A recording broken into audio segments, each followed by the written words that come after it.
4 মাসের সন্তান পেটে নিয়ে বাসর ঘরে বসে আছে রুহি। কিন্তু তার চেয়ে বড় কথা হলো বিয়েটা হলো নিজের দেবরের সাথেই। প্রথম কথাটা কোনো রকমই মানা গেলেও দ্বিতীয় কথাটা শোনার সাথে সাথে আমাদের সমাজ চোখ বাঁকিয়ে তাকাবে। নেতিবাচক কথা বলার জন্য মানুষ লাইন ধরে দাঁড়াবে। এরকম লাইন হয়তো 10 টাকা কেজি চাউল নেওয়ার জন্য টিসিবির গাড়ির পেছনেও হয় না। কিন্তু কে কি বলল বা কে কেমন চোখে দেখল, তাতে রুহির কিছুই যায় আসে না। জীবনটা তার, সমাজে বসবাস করা মানুষদের নয়। সেদিন এই বিয়ের সিদ্ধান্ত নেওয়ার সময় রুহির মনে হলো হঠাৎই যেন বয়স 10 বছর বেড়ে গেল। মনটা হয়ে গেল বড্ড কঠিন প্রকৃতির। মূলত দুইটা কারণে এরকম সিদ্ধান্ত নিতে হলো রুহিকে। প্রথমত, আবিদকে দেওয়া কথা রাখা। দ্বিতীয়ত, অনাগত সন্তানের জন্য। সে যেন দুনিয়ায় সে বুঝতে না পারে সে এতিম। রুহির রুমের দেওয়ালে টাঙানো দেওয়াল ঘড়ির দিকে চাইল। ঘড়িতে রাত 12টা। রুহির খুব ঘুম পাচ্ছে। শুধু শুধু আবিরের জন্য বসে থাকার কোনো মানে নেই। রুহির মনে হচ্ছে আবির আজ রুমে আসবে না। বিয়ের সময় কবুল বলে উধাও হয়ে শেষে, তারপর আর দেখা নেই। হাই তুলতে তুলতে রুহি মনে মনে বলল, ছেলেটার সাথে কথা বলা দরকার। বিছানায় পিঠ দেওয়ার সাথে সাথেই ঘুমে চোখ বন্ধ হয়ে গেল রুহির। আবিদের বাঁধানো ছবিটা বুকে নিয়ে ঘুমিয়ে পড়ল সে। বৌমাকে বাসর ঘরে একা রেখে এত রাতে ছাদে কি করছিস? বাবার কণ্ঠ কানে আসতেই আবির চমকে উঠে পেছনের দিকে তাকালো। বাসর ঘরে যাবে না বলেই ছাদে এসে বসে আছে সে। কি করে যাবে বাসর ঘরে, যেখানে বসে যে বসে আছে আপন ভাবি? আবির তাড়াতাড়ি করে উঠে দাঁড়িয়ে বলল, কিছু করছি না বাবা, এমনিতেই বসেছিলাম। আচ্ছা, রুমে যাচ্ছি। আবির বাবাকে পাশ কাটিয়ে যেতে নিলেই জামান সাহেব ছেলেকে ডাক দিলেন। আবির থামল। কোনো কথা না বলে বাবার দিকে তাকিয়ে রইল। এক মুহূর্ত পর জামান সাহেব আবিরের কাঁধে হাত রেখে বললেন, সব ঠিক হয়ে যাবে, আমরা তো আছি। তাছাড়া আমি মনে করি তুই যথেষ্ট বড় হয়েছিস, বুঝতে শিখেছিস। রুহিকে কখনো কষ্ট দিবি না। এটা আমার অনুরোধ নয়, আদেশ। ঘড়িতে রাত 1:30। আবির রুমের সামনে এসে দাঁড়ালো। বুকের মধ্যে ধুকপুক করছে তার। নিজের রুমে ঢুকতেই কেমন যেন অস্বস্তি হচ্ছে আজ। 3 ঘন্টা আগে যে মানুষটা সম্পর্কে ভাবেছিল, এখন সে সম্পর্কে স্ত্রী। বড় ভাবির চোখে দেখা আসা মানুষটা হঠাৎ করে স্ত্রীর চোখে দেখবে কেমন করে সে? মিনিট কয়েক দাঁড়িয়ে থেকে মনের সমস্ত দ্বিধাদ্বন্দ্ব ভুলে দরজা ঠেলে রুমে পা রাখল আবির। রুমে লাইট জ্বালিয়ে রুহি ঘুমিয়ে পড়েছে। আবির বিছানার পাশে এসে দাঁড়ালো। বাচ্চাদের মতো জড়সড় হয়ে ঘুমিয়ে আছে রুহি। পরনে এখনো বিয়ের শাড়ি। রুহির পাশে বিছানায় পড়ে আছে একটা বাঁধানো ছবি। ছবিটা আবিদের। মুখে মুচকি হাসি জোড়া, ভ্রুর মাঝখানে মায়াবী এক জোড়া তীক্ষ্ণ চোখ। গায়ে সামরিক বাহিনীর পোশাক, কাঁধে ক্যাপ্টেনের ব্যাজ। আবির একটা দীর্ঘশ্বাস ফেলল। তারপর রুমের লাইট নিভিয়ে সোফায় এসে শুয়ে পড়ল। দিনটা নানা কাজে, নানাভাবে ব্যস্ততার মধ্যে কেটে গেল। মাথাটা ফ্রি হতে হাজারো চিন্তা এসে ভিড় করল মাথায়। জীবন নাটকের চেয়ে নাটকীয়, সিনেমার চেয়ে সিনেমাটিক। দুনিয়া কারো নিয়মে চলে না, প্রকৃতির নিয়মে মানুষকে চলতে হয়। আর এই চলার পথে আমাদের জীবনে আসে হাসি কান্না, সুখ দুঃখ, প্রেম ভালোবাসা ইত্যাদি। আমাদের নিজের বলে কিছু নেই, সবই প্রকৃতির। প্রকৃতি চাইলে আমাদের জীবনে আনন্দ আসে, আমরা তখন হাসি। আবার প্রকৃতি আমাদের দুঃখ দেয়, আমরা তখন কাঁদি। এই হাসি কান্নার অজানা ভবিষ্যৎ নিয়ে আমাদের জীবন। মানুষের জীবনের সবচেয়ে বড় বড় ঘটনাগুলো কখনো নিয়ম বা প্ল্যান মোতাবেক ঘটে না, অনাকাঙ্ক্ষিতভাবে ঘটে যায়। তারপর সেই ঘটনার ফলাফল আমাদের হয় সুখী করতে, নয় দুঃখী। এর বেশি কিছু না।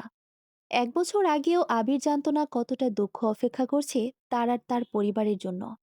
শেষবার যখন আবিদের সাথে দেখা হলো, আবির জানত না এটাই ভাইয়ার সাথে শেষ দেখা।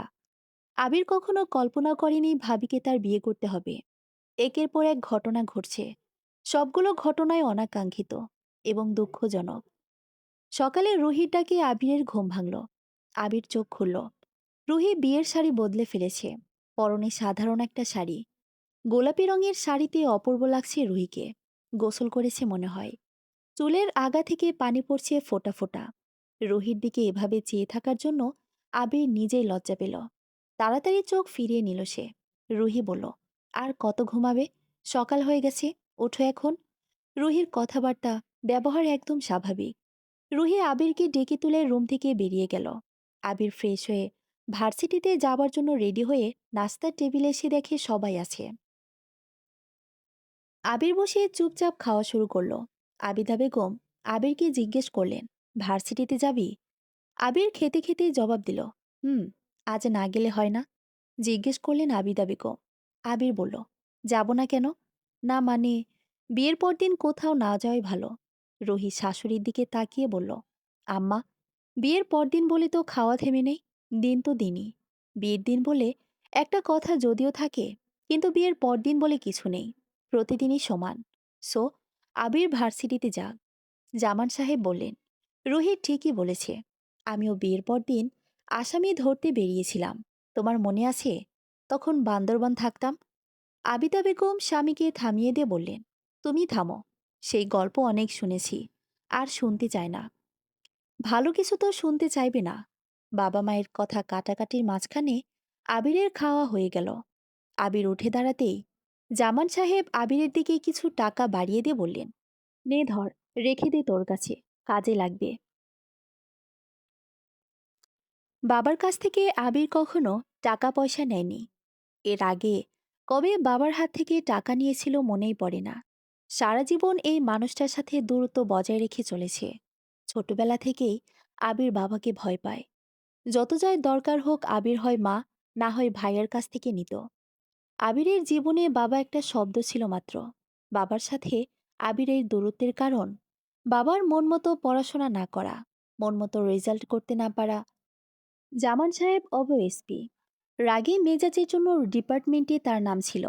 সেটা সুনাম নাকি বদনাম বোঝা যায় না। পুলিশের চাকরি জীবনে তিনি ছিলেন অত্যন্ত কড়া। কখনো কোনো কিছুতে এক চুল ছাড় দেয়নি। সারা জীবন ন্যায়ের পথে ছিলেন এবং অসংখ্য ভালো কাজ করেছেন। ভাইয়া ছিল বাবার মন মতো পাত্র। সে পড়াশোনা, খেলাধুলার সবকিছুতেই ছিল সেরাদের সেরা। এই কারণে বাবার সমস্ত আদর, স্নেহ, ভালোবাসা আবির পেত। তবে এই বিষয় নিয়ে আবিরের কখনো মন খারাপ হতো না, কারণ ভাইয়া তাকে অসম্ভব ভালোবাসত। কিন্তু ভাইয়া মারা যাবার পর থেকে আবির লক্ষ্য করছে বাবা কেমন যেন পরিবর্তন হয়ে গেছে। আগের মতো রাগ, তেজ কোনোটাই নেই। সবার সাথে মিশতে চাইছে, কথা বলছে, গল্প করছে।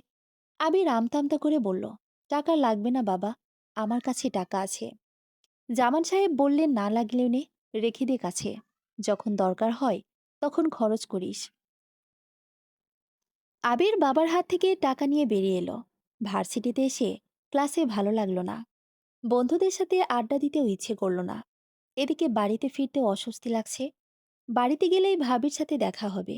ভাবির কাছ থেকে যতটা সম্ভব দূরে থাকতে চাই সে। বিকেলে বাসায় ফিরল আবির। রাত ৯টা। আবির বারান্দায় দাঁড়িয়েছিল। রুহি ডাক দিল তাকে। আবির রুমে যেতে রুহির চোখের ইশারায় বিছানায় দেখিয়ে বলল, বসো। আবির বসল। রুহি বলল, তুমি কি কোনো কারণে অস্বস্তি ফিল করছো আমার সাথে এক রুমে থাকতে? আরে না, তাহলে সবসময় দূরত্ব রেখে চলছো কেন? আগে তো আমার পেছনে ছায়ার মতো লেগে থাকতে। তোমার সাথে তো বিয়ের আগে কথা হয়েছে আমার। সবকিছু জেনে শুনেই আমাদের বিয়ে হয়েছে। আবিদকে হারিয়ে তুমি যতটা কষ্ট পেয়েছ, ঠিক ততটা কষ্ট আমিও পেয়েছি। তারপরও হাসি। স্বাভাবিক আছে কেন জানো? বাবা মার জন্য। তারা তাদের ছেলেকে হারিয়ে কল্পনাতীত দুঃখ পেয়েছে। আমি তাদের দুঃখ ভুলিয়ে তাদের মুখে একটুখানি হাসি ফোটাতে চাই। তারা যেন আবারও আগের মতো হাসি খুশিতে মেতে ওঠে। এটাই চাই আমি। হ্যাঁ, এটা সত্য যে আমি তোমরা জীবনটা নষ্ট করে দিলাম। কিন্তু তুমিও যেন আমার কিছু করার ছিল না। আবিদকে হারিয়ে বাবা মা প্রায় পাগল হয়ে গিয়েছিল। অনেক কষ্টে আমি তাদের স্বাভাবিক করতে পেরেছি। আবিদ তো নেই। এখন আমিও যদি চলে যেতাম, তাহলে বাবা মার কি হতো ভেবে দেখেছ? বাবা ১ সপ্তাহের মধ্যে আমাকে নিয়ে যেত। আমি যেতে চাইনি। আর সে কারণেই থামল রুহি। এক মুহূর্ত পর আবার বলল, তুমি কোনো টেনশন করো না। মন দিয়ে পড়াশোনা করো। একটা চাকরি করো। তারপর সুন্দর একটা মেয়ে দেখে বিয়ে করবে। আমি নিজে বাবা মাকে বুঝিয়ে বলবো, তোমার সামনে অনেক সময়, পুরো ভবিষ্যতে পড়ে আছে। মাত্র তো জীবনের শুরু। কিন্তু ততদিন এমন কোনো ব্যবহার করবে না যাতে বাবা মা কষ্ট পায়। আমাদের বিয়ের কথা মাথায় থেকে ফেলে দাও। আমাদের মধ্যে যেন কিছুই হয়নি। আমরা এখনো আগের মতোই আছি। আমি চাইলে অন্য রুমে থাকতে পারি, কিন্তু এতে বাবা মায়ের মন খারাপ হবে। আমি চাই তারা কোনো চিন্তা না করুক আমাদের নিয়ে। বাবা মায়ের নতুন করে চিন্তার কারণ হতে চায় না। তাদের সামনে আমরা স্বাভাবিক থাকি, আমাদের দেখে তারা একটুখানি সান্ত্বনা পাক। এইটুকু চাইয়ে তোমার কাছে। তুমি যেমন আমাকে ভাবি ছাড়া অন্য কোনো চোখে দেখতে পারবে না, আমিও পারবো না তোমাকে কখনো আবিদের জায়গায় ভাবতে। আমি কোনো চিন্তা করছি না ভাবি। ভাইয়ার জন্য তো নিজের জীবনও দিয়ে দিতে পারি, সেখানে এটা কিছুই না। আর তোমাকে কে বলেছে আমি বিয়ে করতে চাই? আসলে তুমি কিভাবে নিচ্ছ ব্যাপারটা, এটা নিয়ে চিন্তায় ছিলাম। তোমার সাথে এক রুমে থাকা, মানে সবকিছু মিলিয়ে তোমার কথা ভেবে খারাপ লাগছিল।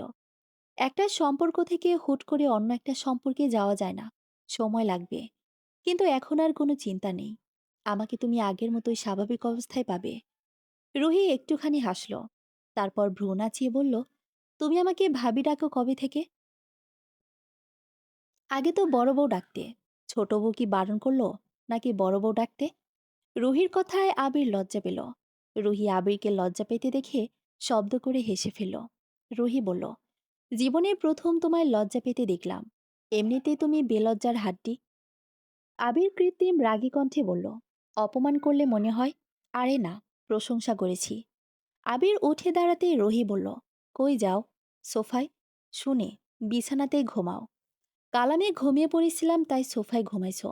এমনিতেই ফুটবল মাঠের মতো বড় বিছানা, আমার 2 হাত জায়গাও লাগবে না। আবির রুমের লাইট অফ করে টেবিল ল্যাম্প জ্বেলে বিছানার একপাশে শুয়ে পড়ল। অনেকক্ষণ চোখ বন্ধ করে থাকলেও চোখে ঘুম মিলল না। রুহি একটা দীর্ঘশ্বাস ফেলল।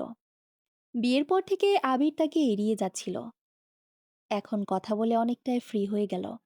আবির আবার আগের মতো হয়ে যাক, হাসি খুশিতে মেতে থাকুক, এটাই তো চাই সে। বাচ্চা একটা ছেলে, অথচ কত বড় একটা ঝড় গেল তার ওপর দিয়ে। রুহির মনে হলো আবিরটাও যেন গত কয়েক মাসে অনেক বড় হয়ে গেছে। আবিরের ঘুম আসছিল না।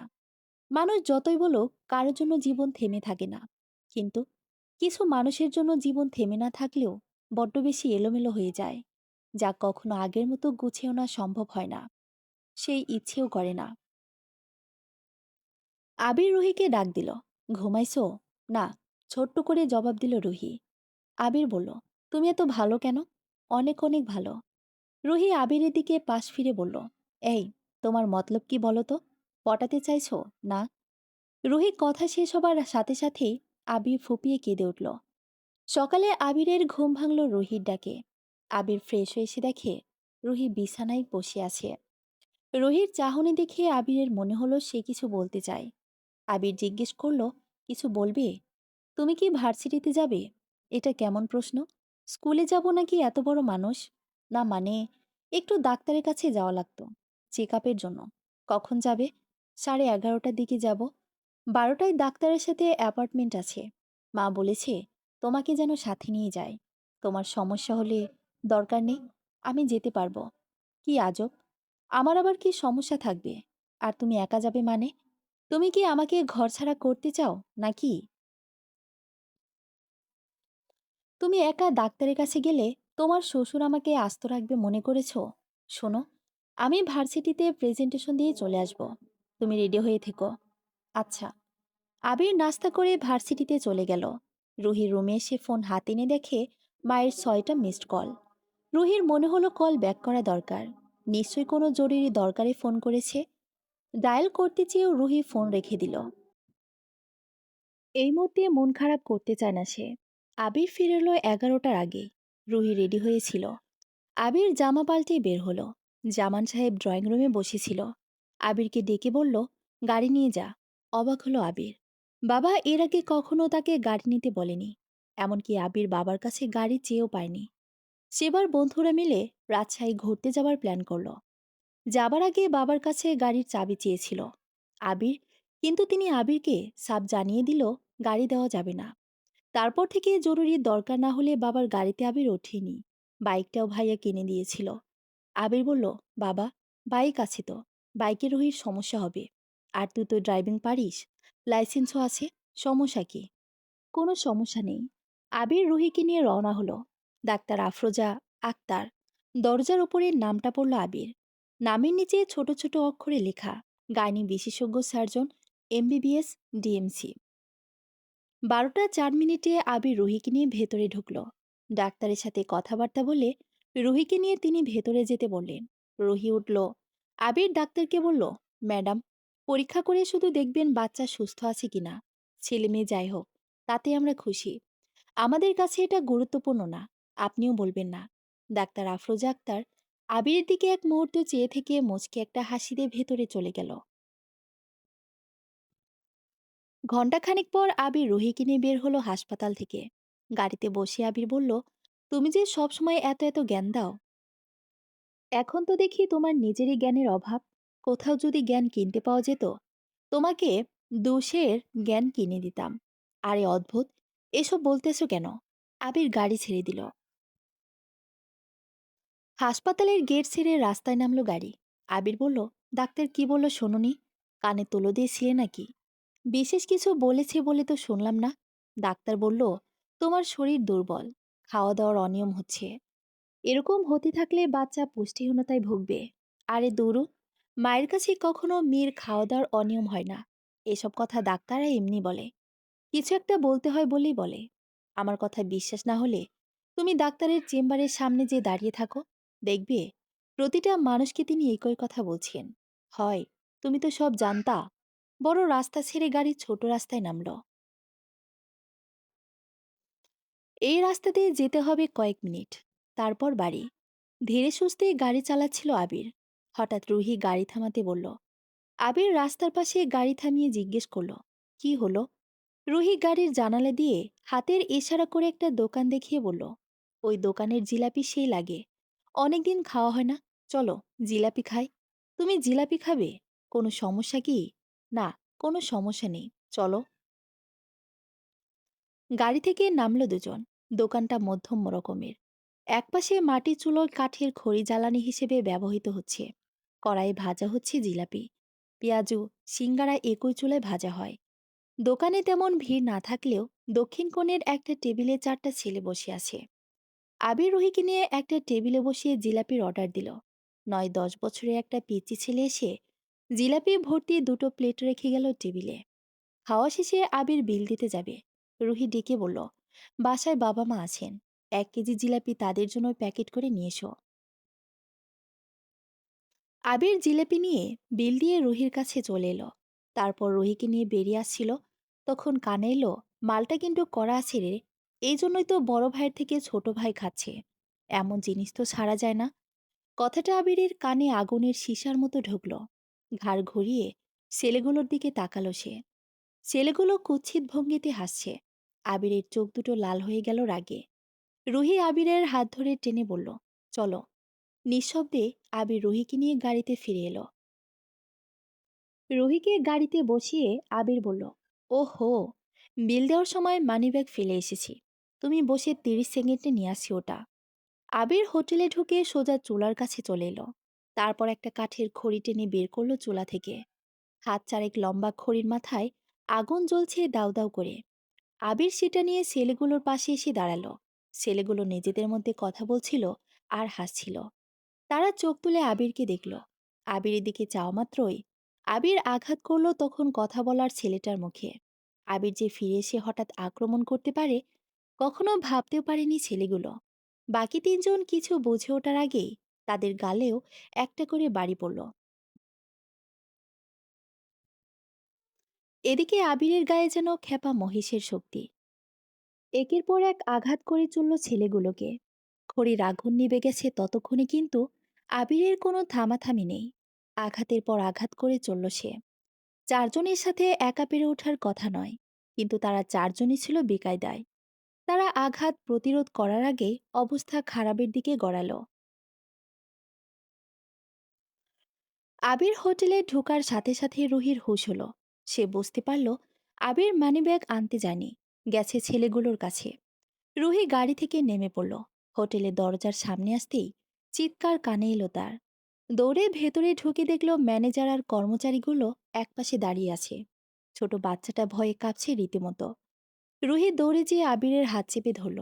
হাত থেকে কাঠের খড়িটা কেড়ে নিয়ে ছড়ে দিল দূরে। আবিরকে নিজের দিকে ফিরিয়ে রুহি বলল, পাগল হয়েছ তুমি? কুকুর তোমাকে কামড়ে দিলে কি তুমিও কামড়ে দেবে? রুহিকে দেখে আবির শান্ত হলো। ছেলেগুলো দেখল এই আজরাইলের হাত থেকে বাঁচার একমাত্র মাধ্যম রুহি। ছেলেগুলো রুহির পা চেপে ধরে ক্ষমা চাইল। ছেলেগুলোর দিকে তাকিয়ে রুহি দেখল করুণ অবস্থা সবার। নিশ্চিত হাসপাতালে থাকতে হবে সপ্তাহখানেক। আবির ছেলেগুলোর দিকে তাকিয়ে রাগে কটমট করে বলল, কুকুর পায়ে কামড় দিলে কুকুরকে কামড় না দিয়ে বাঁশ দিয়ে পিটাতে হয়। হাসপাতালের বিলটা আমার বাপের কাছ থেকে নিয়ে আসিস। আবির রুহির হাত ধরে বেরিয়ে এলো হোটেল থেকে। ঘড়িতে রাত 12টা। আবির ছাদে শুয়ে আছে। আকাশে থালার মতো একটা চাঁদ। জ্যোৎস্নার আলোয় আলোকিত হয়েছে সারা শহর। আকাশের ওই চাঁদের দিকে তাকিয়ে আবির ভাবছে আবিদের কথা। আবিদ ছিল আবিরের 3 বছরের বড়। আবির আবিদকে ভাইয়া বলে ডাকলেও তুই আমি করে কথা বলতো। দুজনের মাঝে সম্পর্কটা ছিল বন্ধুর মতোই। আবিদ ছোট থেকেই ছিল অত্যন্ত মেধাবী। পড়াশোনা, খেলাধুলা ইত্যাদি সবকিছুতেই সে ছিল অন্যতম। এই জন্যই বাবার আদর আবিদ বেশি পেত। কিন্তু আবিদ বাবার কাছে যতটা ভালোবাসা পেত, তার চেয়ে কয়েক গুণ বেশি ভালোবাসতো আবিরকে। আবিদ ক্লাস 7-এ ক্যাডেট কলেজে চলে যায়। আবিদ যখন ছুটিতে বাড়িতে আসতো, তখন তার কাছে ক্যাডেট কলেজ, নিয়ম শৃঙ্খলা, পড়াশোনা, অনিয়মের শাস্তি ইত্যাদি নানা রকম গল্প শুনতো আবির। আবিদ আবিরকে বলতো, তোকে আমার মতো হতে হবে না। আমি কিন্তু আমার মতো হতে পারিনি। বাবা যেমনটা চেয়েছে তেমনই হয়েছি। কিন্তু তুই হবি তোর মতো। তোর ইচ্ছে, নিজের ইচ্ছে মতো সবকিছু করবি। বাবাকে ভয় পাওয়ার কিছু নেই। আমি যেটা করতে পারিনি সেটা তুই করবি। স্বাধীন একটা জীবন তোর অধিকার। এ কারণেই আবিরের ভাইকে এত ভালো লাগতো। ভাইয়ের জন্য এমন কিছু নেই যা সে করতে পারত না। ছুটিতে বাড়িতে এসে আবির যদি সাহস করে দু একটা ভুল করে ফেলতো, বাবার কাছে ধরা খাবার পর সব দোষ আবির নিজের কাঁধে নিয়ে নিত। আবির একবার জিজ্ঞেস করলো, দোষটা তো আমার, তুই কেন নিজের কাঁধে নিলি? বাবার কাছে তো আরো খারাপ হয়ে গেলি। ভাইয়ার কথা শুনে আবির হাসতে হাসতে বলেছিল, বাবার কাছে তুই এমনিতেই গুড বয়, আর আমি জঘন্য। বাবার কাছে আমি আলকাতরা, আর তুই হলি দুধের মতো।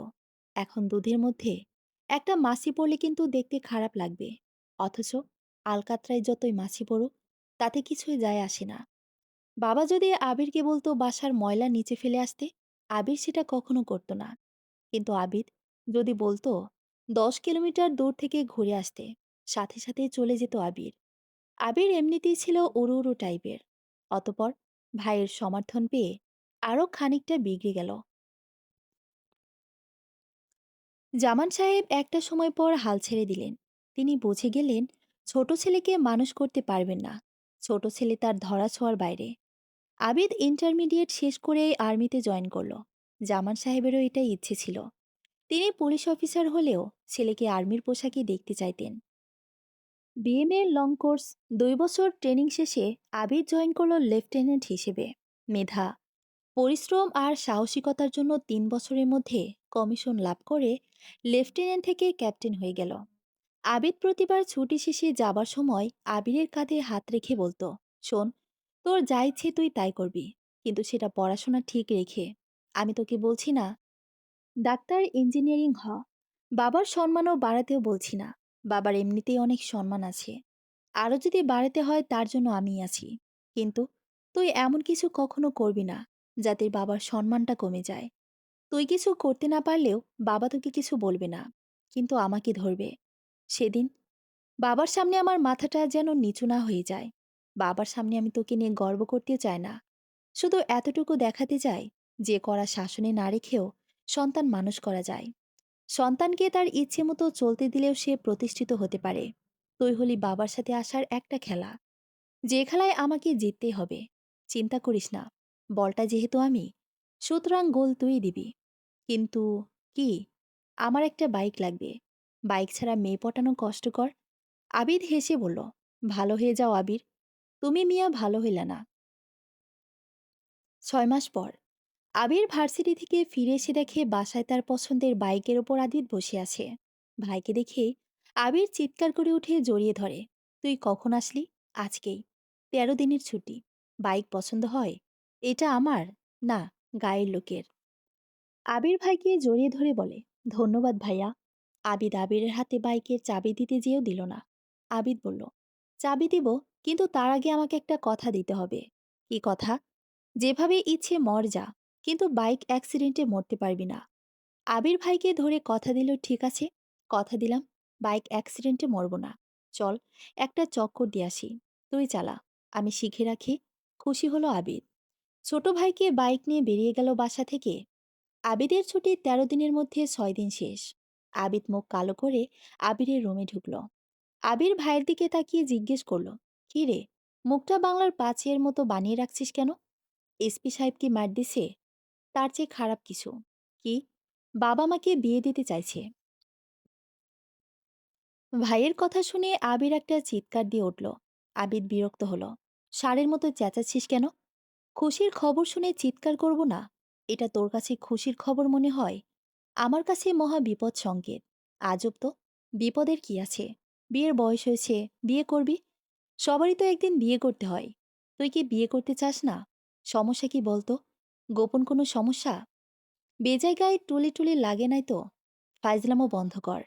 বিয়ে করে আমার সমস্যা নেই, কিন্তু পাত্রী বাবার পছন্দ করা। এখন আমার যদি পছন্দ না হয়, তাহলে তো সমস্যা হয়ে যাবে।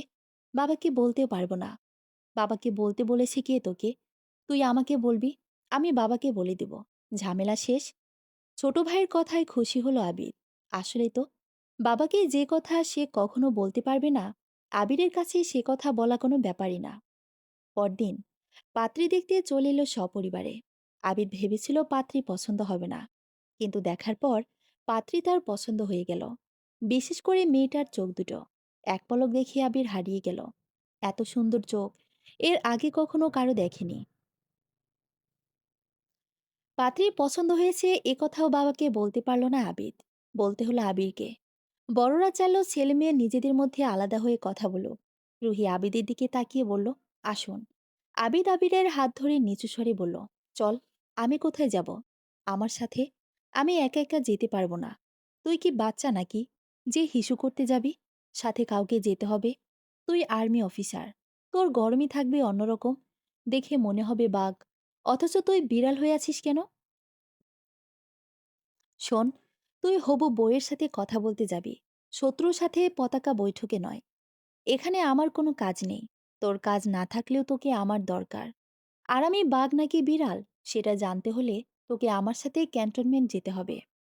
জামান সাহেব হয়তো বুঝতে পারলেন ব্যাপারটা। তিনি আবিরকে আবিদের সাথে যেতে বললেন। বাসার ছাদে যাওয়ার সময় সিঁড়িতে আবিদ বলল, দেখ ভাই, এই জীবনে মার, খালু, ফুপু ছাড়া আমি কখনো মেয়েদের সাথে কথা বলি নাই। কিন্তু এই বিষয়ে তুই বিদ্যাসাগর। এরকম একটা দিনে তুই যদি সাহায্য না করিস, তাহলে তোকে আমার মতো না বানিয়ে লাভ কি হলো? আচ্ছা আচ্ছা, চলেন সাব, যাওয়া যাক। আসার সময় টেবিল থেকে আবির ২টা আপেল হাতে করে নিয়ে এসেছিল। ছাদে এসে রুহি আর আবিদের মাঝখানে দাঁড়ালো সে। তারপর আপেলে কামড় দিয়ে রুহিকে বলল, হ্যালো হবু ভাবি, আমি আবির।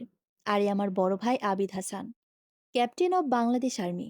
আসলে আর্মি অফিসার যেমন হওয়া দরকার, ভাইয়া কিন্তু ঠিক তেমনই। তবে সেটা মাঠে, আই মিন ক্যান্টনমেন্টে। ছোটবেলাতে পাবনা জেলা স্কুলে ছিল, তারপর ক্যাডেট কলেজে, এখন আর্মিতে। এই জীবনে তার মেয়েদের সাথে তেমনভাবে কথা বলা হয়ে ওঠে নাই।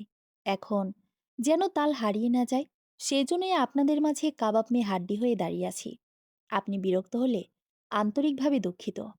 রুহি আর চোখে আবিদের দিকে তাকিয়ে দেখল, বেচারা কেমন যেন লজ্জা লজ্জা মুখে দাঁড়িয়ে আছে। আবিদের চেহারা দেখে বেশ হাসি পেল তার। ঠোঁটে চেপে হাসি আটকালো। আবিদকে বেশ পছন্দ হয়েছে রুহির। রুহি মনে মনে বলল, লজ্জাবতী ছেলে। রুহির সাথে আবিদের দু একটা কথা হলেও আবির যেন কথার ঝুড়ি খুলে বসল। যতক্ষণ ছাদে ছিল সবটা সময় আবিরই কথা বলল এক নাগাড়ে। ছেলেমেয়ের দুজনই দুজনকে পছন্দ হলো। বড়রা বিয়ের ব্যাপারে আলাপ আলোচনা করতে লাগলো। আবিদের ছুটি আছে আর মাত্র কয়দিন। হুট করে তো আর বিয়ে করা যায় না। কথা হলো, আগামী ছুটিতে আবিদ বাড়ি আসলে বিয়ে হবে। বিয়ের সমস্ত ব্যবস্থা আগেই সেরে রাখবে দুই পরিবার। আবিদ আসলেই বিয়ে। রোহিতের বাড়িতে দুপুরের খাবার খেয়ে বাড়ির দিকে রওনা দিল আবিররা। আবিদ ছুটি পেল ৪ মাস পর। আবিদ আসার পরই বিয়ের আয়োজন করা হলো। বিয়ের কার্ড ছাপানো থেকে শুরু করে সমস্ত আত্মীয় স্বজনকে দাওয়াত দেওয়া হয়ে গেল দুদিনেই। এবার শুধু বিয়ের অপেক্ষা। গত কয় মাসে আবিদের সাথে রুহির ফোনে কথা হয়েছে নিয়মিত, যার দারুণ দুজনের মাঝে সম্পর্কটা আগের চেয়ে অনেকটা সহজ হয়েছে। রুহি শুধু আবিদ না, আবির, হবু শ্বশুর শাশুড়ি সবার সাথেই কথা বলতো। আবিদ আবিরের রুমে এসে বলল, এই আবির, চল ঘুরে আসি। কোথায় যাবি? এই আশেপাশে কোথাও। ভাবির সাথে দেখা করতে? কদিন পরেই তো বিয়ে। হুদায় দেখা করে তৃষ্ণা বাড়িয়ে লাভ আছে? এত বেশি বুঝিস কেন? তোকে আমার সাথে যেতে বলেছি, তুই যাবি। আচ্ছা চল। রুহি অপেক্ষা করছিল রেস্টুরেন্টে। আবির গাড়ি থেকে নামতেই আবিদ বলল, তুই যে বস, আমি গাড়ি রেখে আসছি। আবির ভেতরে আসতে রুহির সাথে চোখাচোখি হলো। রুহি ইশারা করে ডাকল।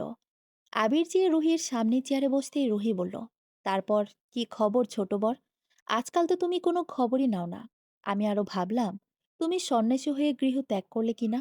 গৃহে যদি গৃহিণী না থাকে, সেই গৃহ ত্যাগ করাই উত্তম। আবিরের কথায় হেসে ফেলল রুহি। আবির দূর থেকে রুহির হাসি মুখ দেখল। এক মুহূর্তের জন্য থমকে গেল সে। মনে মনে বলল, মেয়েটার হাসি এত সুন্দর কেন?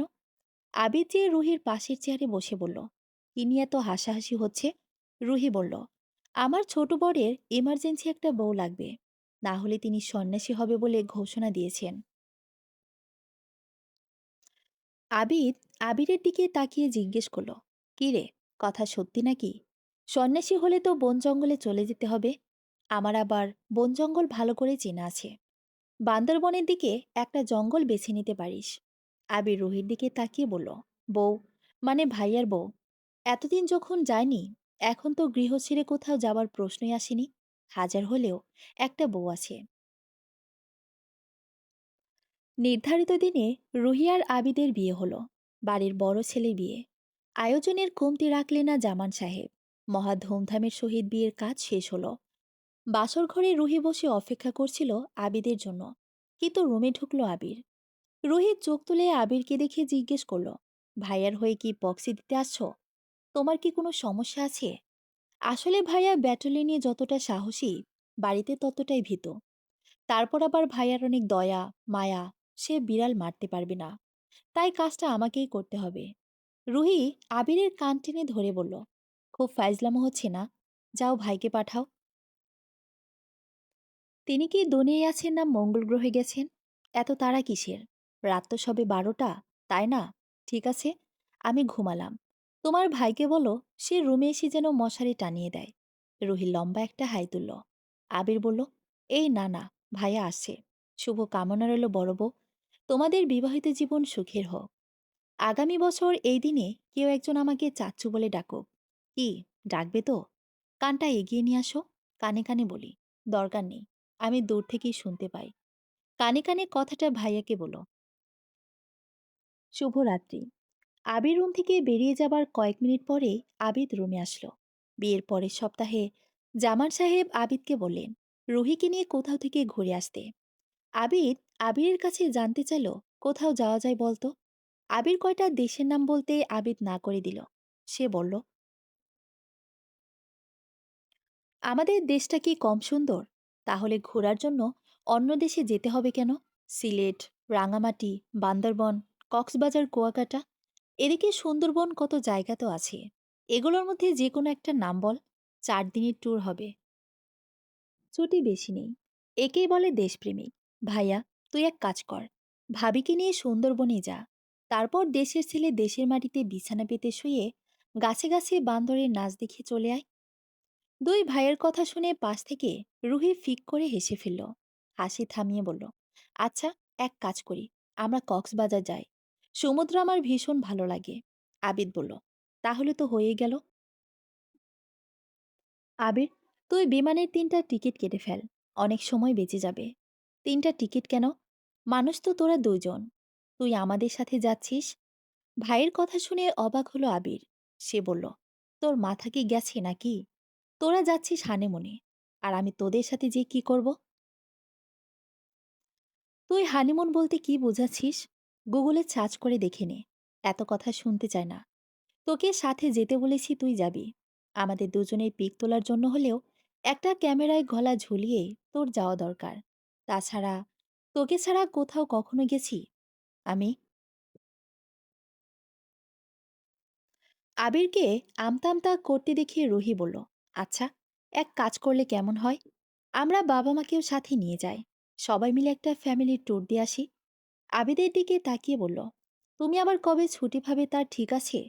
এখন যখন একটা সুযোগ পাওয়া গেছে, তখন সবাই মিলে ঘুরে আসি। যত বেশি মানুষ, তত বেশি মজা, আনন্দ, খুশি।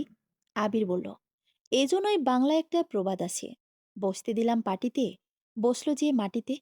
তোমাদের দুজনের হয়েছে তাই। যেতে বললাম হানিমুনে, আর তোমরা প্ল্যান করছো ফ্যামিলি ট্যুরের। বাহ, চমৎকার। আবিদ আবিরকে বলল, তুই চুপ কর। তারপর রোহির দিকে তাকিয়ে বলল, কিন্তু বাবা মা কি যেতে রাজি হবে? সেটা আমার ওপর ছেড়ে দাও। ছোট বর, যাও তো, 5টা টিকিট কেটে ফেলো। আর অফিসার সাহেব, আপনি যান ব্যাগ গুছিয়ে ফেলেন। আমি যাচ্ছি বাবা মাকে রাজি করাতে। আবির ভেবেছিল বাবা রুহিকে একটা ধমক দিয়ে তাড়িয়ে দেবে, কিন্তু অবাক হলো সে যখন দেখল রুহির কথায় বাবা মা কক্সবাজার যাবার জন্য রাজি হয়ে গেছে। বিকেলে সবাই চলে গেল কক্সবাজার। রুহি বাড়িতে আসার পর আবির খেয়াল করলো বাড়ির সবকিছুই কেমন যেন ধীরে ধীরে পরিবর্তন হয়ে যাচ্ছে। বাড়ির গেট থেকে শুরু করে ছাদ পর্যন্ত লাগলো পরিবর্তনের ছোঁয়া। জায়গা বদল হলো আসবাবপত্রের, রুমগুলো সাজানো হলো নতুন করে, নতুন জিনিসপত্র দিয়ে। এই পরিবর্তনের বাতাস শুধু জড়বস্ত্র গায়ে লাগলো না, লাগলো মানুষের গায়েও। বিশেষ করে জামান সাহেব। আবির ছোটবেলা থেকেই বাবাকে দেখে আসছে রাগী আর গম্ভীর প্রকৃতির। বাবা কম কথার মানুষ, কিন্তু যে দুই একটা কথা তার মুখ দিয়ে বের হতো, তা মানুষের কলিজা কাঁপিয়ে দেওয়ার জন্য যথেষ্ট। আবির এই জীবনে বাবাকে হাতে গোনা কয়েকবার শুধু হাসতে দেখেছে, কিন্তু আজকাল লক্ষ্য করলে দেখা যায় বাবা রুহির সাথে রেডিও আরজেদের মতো একটানা বকবক করে চলেছে। কারণে অকারণে হাসছে। চেহারা থেকে সে রাগী আর গম্ভীর মুখোশ যেন খুলে পড়ছে ক্রমে ক্রমে। এদিকে আদিবা বেগমও সংসারের সমস্ত দায়িত্ব ছেড়ে দিয়েছেন রুহির হাতে। তিনি একদিন ঘোষণা করে বসলেন, আজ থেকে তিনি রিটায়ারমেন্টে যাচ্ছেন। তার আর কোনো দায়িত্ব নেই। সংসারের সব দায়িত্ব এখন রুহির। অনেকগুলো বছর পর আবিদা বেগম যেন একটা প্রশান্তির শ্বাস নিলেন। রুহি এমন একটা মেয়ে যার উপর চোখ বন্ধ করে নির্ভর করা যায়। আবিরের সাথে রুহির সম্পর্কটা একদম বন্ধুত্বপূর্ণ। রুহি যেমন আবিরকে ছোট বর বলে ডাকে, আবিরও মজা করে তাকে বড় বউ বলে। আবির বিবিএ পড়ছে, রুহিও একই বিবাহের ছাত্রী। আবির পড়তে বসে কোনো একটা জায়গায় আটকে গেলেই ছোটে রুহির দরজায়। রুহিকেও কিছু সময়ের জন্য আবিরের মাস্টারি করতে হয়। আবিদের পোস্টিং হয়েছে বান্দরবনে। সেখানে বউ নিয়ে থাকার মতো পরিবেশ নেই। নিজেরাই 24 ঘন্টা থাকে রিক্সে। এজন্য রুহি ঢাকাতেই রয়ে গেল। যদিও রুহি বলেছিল সেই বাড়ি ছেড়ে কোথাও যাবে না। আবির যদি পারে সে যেন ঢাকায় বদলি হয়ে আসে, যদি না পারে তো নাই, এখন যেমন আছে তেমনই চলবে। আবির 3-4 মাস পর পর 10-15 দিনের ছুটিতে বাসায় আসে। এই কয়টা দিন বাড়িতে যেন ঈদ লেগে যায়। আবির প্রতিবার ছুটি শেষে যাবার সময় আবিরকে সেই পুরনো উপদেশগুলো বলে যায়। আবিরও ভাইয়ের কথা মন দিয়ে শোনে। আবির না থাকায় রুহির সমস্ত আবদারগুলো এসে পড়ে আবিরের ঘাড়ে। বিকেলবেলা ফুচকা, ঝালমুড়ির আবদার তো নিয়মিত। কখনো কখনো মোড়ের দোকানে জিলাপিও রুহির জন্য নিয়ে আসতে হয় আবিরকে। আবিরকে জ্বালানোর জন্যই রুহি সবসময় বলে, এটা লাগবে, ওটা লাগবে, এটা এনে দাও, ওটা এনে দাও। রুহির এই আবদারগুলোতে আবির কখনো বিরক্ত হয় না। আগে আবিরের একটাই ব্যাংক ছিল আবিদ, কিন্তু এখন রুহিও একটা ব্যাংকের সমান। সোনার ডিম পাড়া হাসির উপর কখনো বিরক্ত হতে নেই। বিয়ের 1.5 বছর পর রুহি মা হবার খবর পেল। খবরটা দুই পরিবারের খুশির জোয়ার বয়ে আনলো। রুহির বাবার বাড়ির সবাই এলো রুহিকে দেখতে। সাথে করে নিয়ে এলো নানান ধরনের মিষ্টি। রুহি বাবা মায়ের একমাত্র মেয়ে। দুই পরিবারে প্রথম নাতি নাতনি আসছে। এটা অনেক বড় একটা ব্যাপার। আবির তখন বান্দরবান আছে। আবির খবরটা ভাইকে দেওয়ার জন্য ফোন করতে রুহি বারণ করলো। আবির ফোন রেখে জিজ্ঞেসু দৃষ্টিতে তাকালো রুহির দিকে। রুহি বলল, আগামী মাসে তোমার ভাইয়া আসছে, খবরটা তখন দিব। এটা একটা সারপ্রাইজ। এখন তুমি ভাবো খবরটা কিভাবে দেওয়া যায়। এরকম কিছু করতে হবে যেন বেচারা বর চমকে যায় একেবারে। প্ল্যানটা কিন্তু তোমার হবে। আবির ভাবতে বসলো কিভাবে চমকে দেওয়া যায় ভাইয়াকে, কিভাবে তাকে বাবা হবার খবরটা দেওয়া যায়। ভাইয়া যখন জানবে তার অবস্থা কেমন হবে, কতটা খুশি হবে।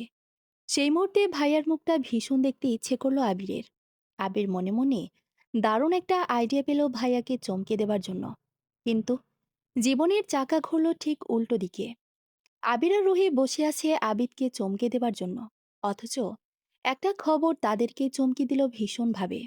অনাকাঙ্ক্ষিত একটা ঝড়ে এলোমেলো হয়ে গেল দুইটা পরিবার, কয়েকটা মানুষ আর অজস্র স্বপ্ন। সেদিন বিকেলে বরাবরের মতোই রুহি ফুচকার আবদার করলো আবিরের কাছে। আবির পাশের গলির দোকান থেকে ফুচকা নিয়ে এলো। দুজনে ফুচকা খেতে খেতে টিভি দেখছিল। এমন সময় নিয়মিত অনুষ্ঠানের চিত্র পাল্টে টিভি স্ক্রিনে লেখা উঠল ব্রেকিং নিউজ। সাথে সাথে ভেসে উঠল আবিদের ছবি, নিজদের লেখা। বান্দরবনে সন্ত্রাসীদের সাথে বন্দুকযুদ্ধে নিহত হয়েছে বাংলাদেশ সেনাবাহিনীর ৫৯তম ব্যাটালিয়নের ক্যাপ্টেন আবিদ হাসান। টিভিতে আবিদের মৃত্যু সংবাদ শুনে কয়েক মুহূর্তের জন্য রুহি বাকরুদ্ধ হয়ে গেল। চিন্তা ভাবনার শক্তি হারিয়ে ফেলল সে। হাত থেকে পড়ে গেল ফুচকার প্লেট।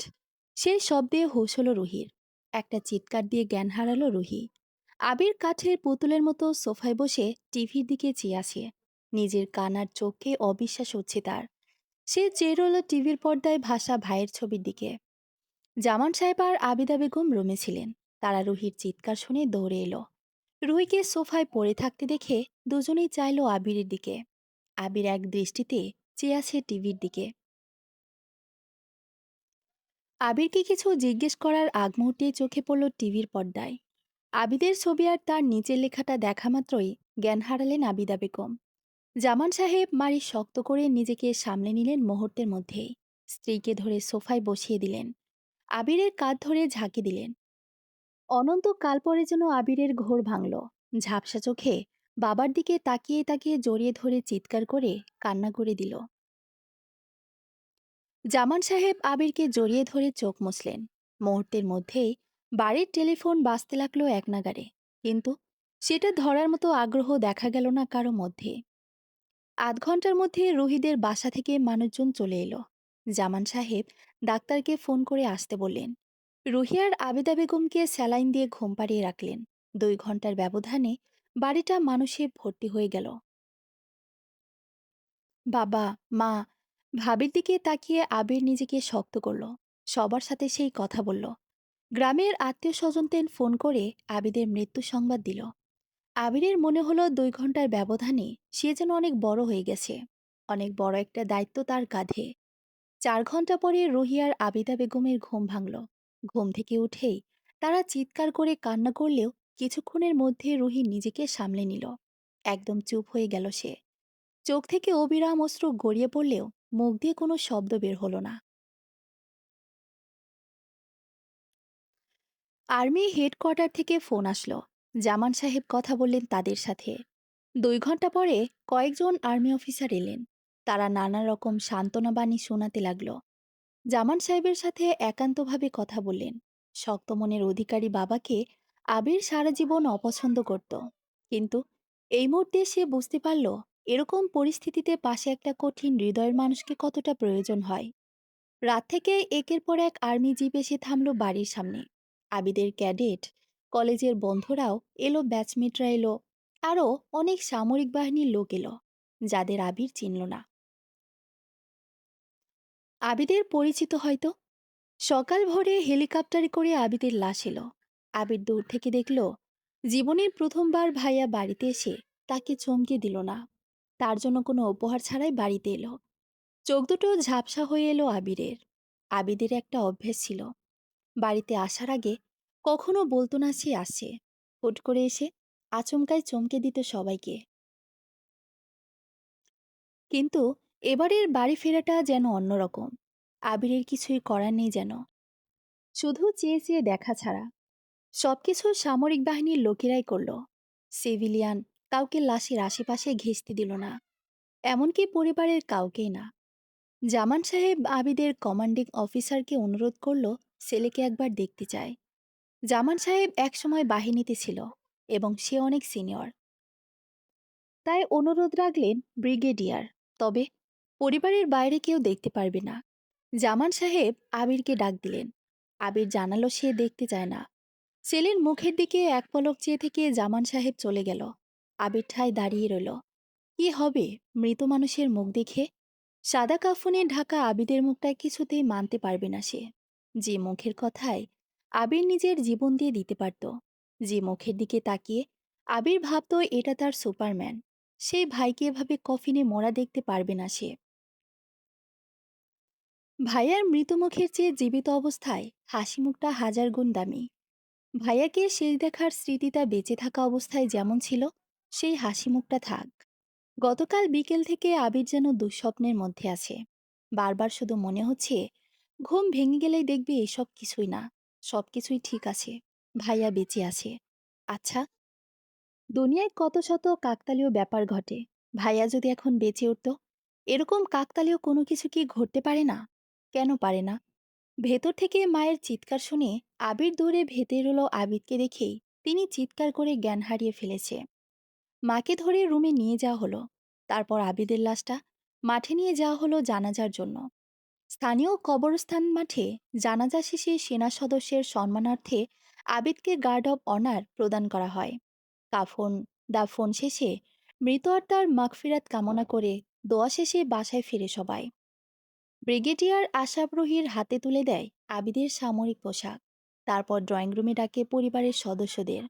মা অসুস্থ, তাই বাবা, আবির আর রুহি এসে বসে অফিসারের সামনে। ব্রিগেডিয়ার আশরাফ জামান সাহেবকে বলেন, স্যার, আবিদের মতো একজন চোখ সেনা সদস্য হারিয়ে আমরাও কষ্ট পাচ্ছি। আমাদের পরিবারের একজন সদস্য এভাবে হারিয়ে যাবে, এটা মোটেও কাম্য নয়। আমি আবিদকে চিনি, BA MA ক্যাডেট অবস্থায় থেকে। আবিদের মতো বুদ্ধিমান, সাহসী এবং পরিশ্রমী ক্যাডেট আমি আমার সামরিক জীবনে খুব একটা বেশি দেখিনি। আবিদ এমন একজন ছিল যার ওপর চোখ বন্ধ করে নির্ভর করা যেত। আমি আবিদকে আমার আন্ডারে কাজ করার জন্য নিয়ে যাই। আপনি তো জানেন আমাদের দেশে পার্বত্য এলাকা কতটা ভয়ঙ্কর। কিন্তু আবিদের মতো হাতে গোনা কিছু অফিসার আছে যারা যে কোনো পরিস্থিতিতেই টিকে থাকতে পারে, নিজেদের ক্ষমতা প্রয়োগ করে দক্ষতার সাথে। আবির তার প্রতিটা মিশন দক্ষতার সাথে শেষ করেছে।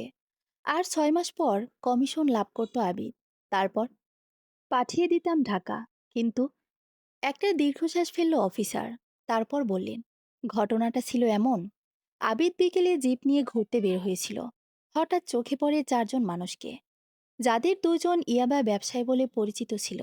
আবিদ দেখেই তারা পালাতে থাকে। আবিদ সিগন্যাল পাঠায় ক্যাম্পে, কিন্তু ক্যাম্প থেকে ঘটনাস্থান অনেকটা দূরে হওয়ায় আবিদ টিমের জন্য বসে থাকেনি। সে জিপ নিয়ে ধাওয়া করে সন্ত্রাসীদের এবং 4 জনের মধ্যে 3 জনকে কৌশলে ধরে ফেলে। আসামিদের যখন জিপে করে নিয়ে ফিরে আসছিল, তখন পাশের জঙ্গল থেকে আচমকা হামলা করে দুষ্কৃতকারীরা। আবিরের কাছে রিভলভার ছিল। সে আরো 2 জনকে গুলিবিদ্ধ করে। কিন্তু আবিদের বিপরীতে ওরা সংখ্যায় ছিল অধিক। হঠাৎ একটা গুলি এসে বুকে লাগে। আবিদ পড়ে যায়। স্কল করে জিপের পেছনে চলে আসে।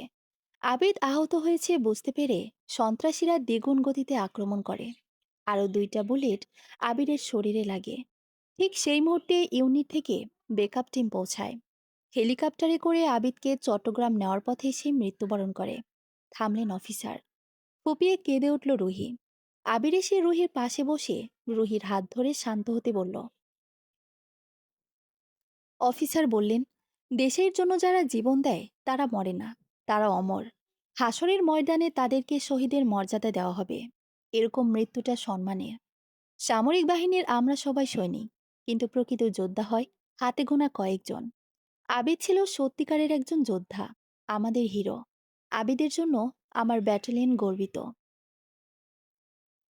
বাংলাদেশ সেনাবাহিনী গর্বিত। বাড়িটা প্রায় ফাঁকা হয়ে গেছে। পাড়া প্রতিবেশী, আত্মীয় স্বজন, পরিচিত মানুষ যারা এসেছিল, যাবার আগে সবাই 2-একটা সান্ত্বনার বাণী শুনে চলে গেল। রয়ে গেল শুধু চাচা চাচি, ফুপা ফুপু আর রুহিদের বাড়ির মানুষ। আবির রুমে এলো। বিছানায় গা দিতে অনুভব করলো কতটা ক্লান্ত সে। গতকাল বিকেল থেকে এখন পর্যন্ত একটা ঘোরের মধ্যে কেটে গেল সময়। আবির চোখ বন্ধ করলো। সাথে সাথে চোখের পর্দায় ভেসে উঠল আবিদের সাথে শেষবার দেখা হবার মুহূর্ত। প্রতিবারের মতো আবির আবিদকে স্টেশন পর্যন্ত এগিয়ে দিতে গিয়েছিল। আবির ট্রেনে ওঠার আগ মুহূর্তে আবিরের কাঁধে হাত রেখে বলল আবির, আমি সবসময় তোকে আমার মনের মতো করে মানুষ করতে চেয়েছি। আমার চাওয়াটা ছিল বাবার চাওয়ার ঠিক বিপরীত। কিন্তু তুই বড় হয়েছিস, সময়ের সাথে সাথে অনেক কিছু পরিবর্তন হয়। আমি জানি তুই এখনো বাচ্চা, বাস্তবতার সাথে তোর তেমনটা পরিচয় নেই। কিন্তু এখন থেকে নিজেকে বাচ্চামি থেকে একটু একটু করে বের করে নিয়ে আয়, বাস্তবতার সাথে পরিচয় হ। যেন কখনো কোনো ঝড় এলে ভেঙে না পড়িস। কোনো বিপদ হলে তোকে মাথা ঠান্ডা রেখে সেই বিপদ সামলে নিতে হবে। বাবার সামনে প্রমাণ করতে হবে আমি তোকে অপদার্থ তৈরি করিনি। আবির ভাইয়ের মুখের দিকে চেয়ে রইল। আবির দম নিয়ে বলল, আমার যে প্রফেশন, তাতে যে কোনো মুহূর্তে যা কিছু হতে পারে। 24 ঘন্টার রিক্সে থাকতে হয়। কখনো যদি আমার কিছু হয়ে যায়, বাবা মা, রুহির দায়িত্ব তোকেই নিতে হবে। সেদিন যেন তুই এলোমেলো না হয়ে যাস, পরিবার, সংসারের হালটা শক্ত হাতে ধরে রাখতে পারিস। সেভাবে নিজেকে গড়ে তোলার এখনই সময়। এসব বলছিস কেন? তোর কিছু হবে না। তোর কিছু হলে আমি বাঁচতে পারবো না। বাবা মা, ভাবির কি হবে ভাবতে পারিস? আবারও বাচ্চাদের মতো কথা বলছিস। তুই 10ম শ্রেণীর ছাত্র না আবির, বড় হয়েছিস। বড়দের মতো ভাবতে শিখ। যেদিন আর্মিতে জয়েন করেছি, সেদিন থেকে আমি আর তোদের নেই। আমি নিজের জীবনটা দেশের নামে লিখে দিয়েছি। দেশের জন্য নিশ্চিত মৃত্যু জেনেও আমাদের সামনে এগিয়ে যেতে হয়। চোখের সামনে অনেক সৈনিককে মরতে দেখেছি। অনেক লাশ নিজের কাঁধে নিয়ে ইউনিটে ফিরেছি। এরকম কোনো একদিন তো আমার ভাগ্যেও খারাপ থাকতে পারে। হয়তো আমাকেও কোনো সৈনিকের কাঁধে লাশ হয়ে ফিরে আসতে হবে। সেদিন আমি দূর থেকে দেখব তুই বাচ্চা নেই, বড় হয়েছিস, দায়িত্ব নিতে শিখেছিস। তাহলেই আমার জীবন সার্থক হবে। আবিদের কথা শুনে মন খারাপ হলো আবিরের। ভাইয়ার কথার আগামাথা কিছুই বুঝতে পারল না সে। আবির জিজ্ঞেস করলো, ভাইয়া, তোর কি হয়েছে বলতো? কখনো তো এসব কথা বলিস নাই, তাহলে আজ বলছিস কেন? আগে বলি নাই কারণ তুই ছোট ছিলি, এখন বড় হয়েছিস। তোকে তোর ইচ্ছে মতো যদি চলার স্বাধীনতা দিতে পারি, তাহলে তোকে দায়িত্বশীল করে তোলার দায়িত্বও আমার। আচ্ছা, বুঝলাম। বাবা মা আর রুহিকে তোর দায়িত্বে রেখে গেলাম। তোর উপর আমার ভরসা আছে। পরিস্থিতি যেমনই হোক, সামলে নিস। হঠাৎই আবির জড়িয়ে ধরল আবিরকে। কয়েক সেকেন্ড পর ছেড়ে দিয়ে ট্রেনে উঠে পড়ল। যতক্ষণ ট্রেন দেখা গেল, আবির চেয়ে রইল সেদিকে। সেদিনের কথা মনে পড়তেই বুকটা কেঁপে উঠল আবিরের। সে যদি জানতো সেটাই ভাইয়ার সাথে শেষ দেখা, তাহলে কিছুতেই সেদিন ভাইয়াকে ছাড়ত না সে।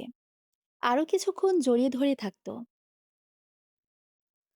মানুষ নাকি মরে যাবার আগে কিছুটা অনুভব করতে পারে। মন হয়তো বুঝতে পারে সে আর ফিরবে না। আবিদও কি বুঝতে পেরেছিল? এই জন্য কি বলেছিল কথাগুলো? সামনে মৃত্যু অপেক্ষা করছে জানার পরও কি অন্য কোনো পেশার মানুষ সামনে এগিয়ে যাবে? নাকি এটা শুধু আর্মিরাই পারে? আবির গর্ব অনুভব করলো ভাইয়ের জন্য। আবিদের মৃত্যুতে সবচেয়ে বেশি ভেঙে পড়েছিল রুহি। সবার আগে সেই নিজেকে সামলে নিল। আগের অবস্থায় ফিরে আসতে যুদ্ধ করে চলল নিজের সাথে। এবং বৃদ্ধ শ্বশুর শাশুড়ির মুখের দিকে তাকিয়ে যতটা সম্ভব স্বাভাবিক অবস্থায় ফিরে এলো সে। আবিদের মৃত্যুর কয়েক মাস পর যখন সবাই আঘাতটা সামলে নিয়ে কিছুটা স্বাভাবিক হলো, তখন নতুন করে একটা ঝড় এলো পরিবারে। প্রশ্ন উঠল রুহিকে নিয়ে, সে কোথায় থাকবে? রুহির পরিবার বলল, আবিদ যখন নেই তখন এখানে থাকার কোনো মানেই হয় না। আর আবিদের বাবা মা বুঝল, রুহি চলে গেলে তারা বাঁচতে পারবে না।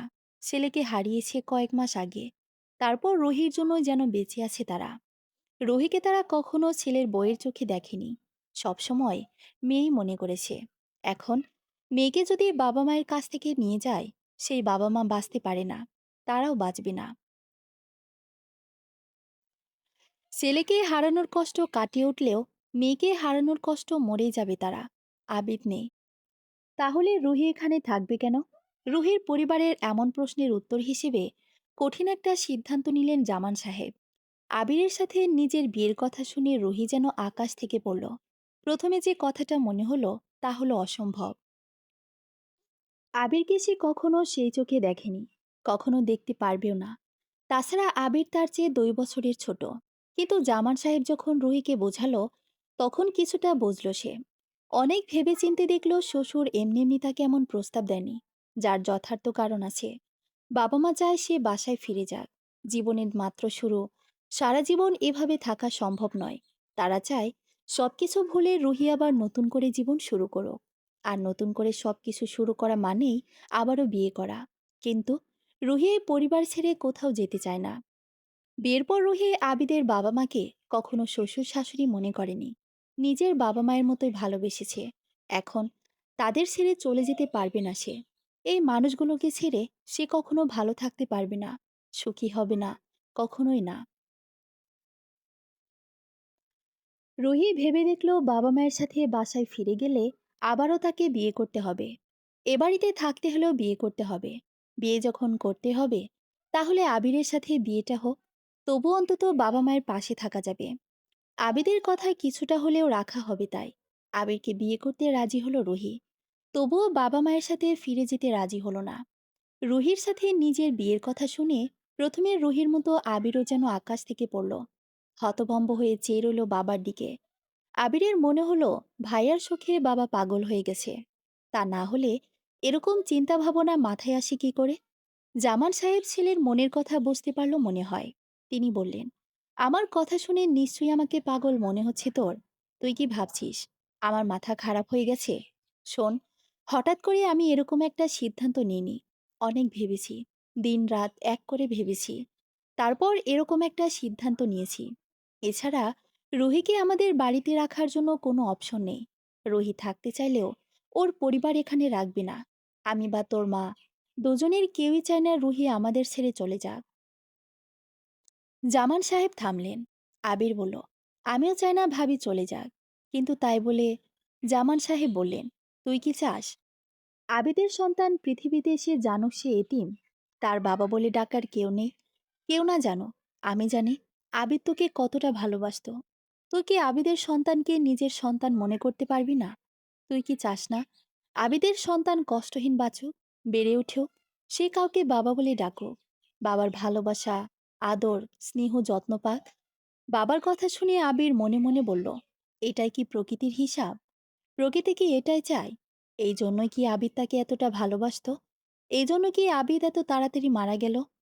আবিদ তাকে যতটা ভালোবাসতো, প্রকৃতি চায় আবিদের সন্তানকে আবির ঠিক ততটাই ভালোবাসুক। কারো ভালোবাসা পেলে তাকেও সমপরিমাণ ভালোবাসা ফেরত দিতে হয়। আবির তো নেই, তাহলে আবিরের ভালোবাসা আবিদের সন্তানই না হয় পেল। আবির রুহির সাথে এ বিষয়ে কথা বলে জানলো রুহির বিয়েতে কোনো আপত্তি নেই, সে রাজি। আবির আর কিছু বলল না। পরিবারের সবাই যেটা চায় সেও তাতেই সুখী। আবির রাজি হয়েছে দেখে সবাই খুশি হলো, কিন্তু খুশি হলো না রুহির পরিবার। রুহির এমন সিদ্ধান্ত তারা কিছুতেই মানতে পারছে না। বিয়ের সময় শুধু রুহির বাবা মা উপস্থিত থাকলো নিষ্ক্রিয় দর্শক হিসেবে, যেন থাকার জন্যই থাকা। বিয়ের কার্যক্রম শেষ হতেই তারা চলে গেল। যাবার আগে রুহির সাথে একটা কথা বলার প্রয়োজন মনে করল না। এক প্রকার ঘরোয়াভাবেই আবিরের সাথে রুহির বিয়ে হয়ে গেল। কাঁধে কারো হাতের স্পর্শ পেয়ে ঘোর ভাঙল আবিরের। চোখ তুলে যেয়ে দেখে রুহি দাঁড়িয়ে আছে। আবিরকে চেয়ে থাকতে দেখে রুহি জিজ্ঞেস করল, এত রাতে ছাদে কি করছো তুমি? কিছু করছি না, এমনিতেই বসে আছি। দেখি উঠে দাঁড়াও, তোমাকে সার্চ করব। মানে? মানে তোমার কাছে সিগারেট, গাঁজা, আফিম ইত্যাদি একটা নিশ্চয় আছে। তুমি ছাদে বসে বসে এসব খাচ্ছ? তা না হলে এত রাতে ছাদে কি করো তুমি? দূরো, কি বলো এসব? আমি এসব খাই না। সেটা সার্চ করলেই বোঝা যাবে। হাত উঁচু করো।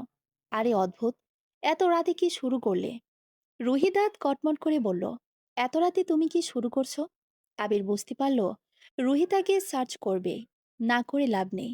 আবির হাত উঁচু করল। রুহি এক এক করে আবিরের সমস্ত পকেট খুঁজে দেখল।